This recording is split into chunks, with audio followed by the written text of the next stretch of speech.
Hello everyone, my name is Nicole Byram.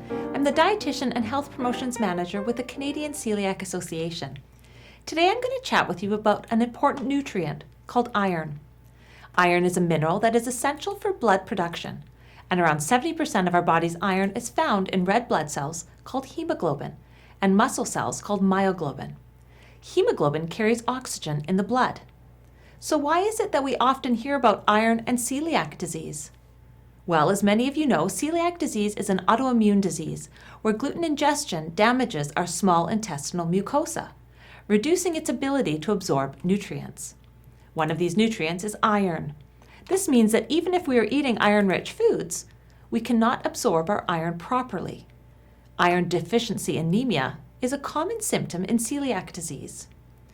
However, once we are diagnosed and following a strict gluten-free diet, our small intestine will begin to heal.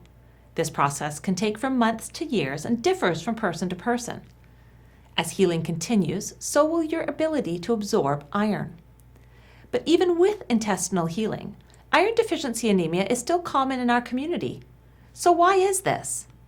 Iron itself has low bioavailability. This means that even if our small intestine heals, we cannot absorb all of the iron that we consume. Additionally, good sources of dietary iron include many gluten-containing grains, like barley and wheat, which our community cannot eat.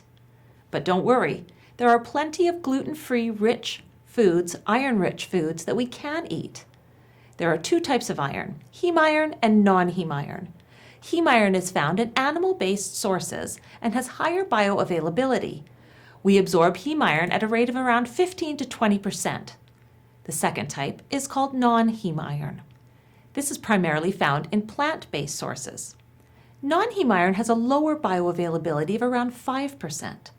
To put this into perspective, if we are eating 100 milligrams of non-heme iron, we are only absorbing 5 milligrams.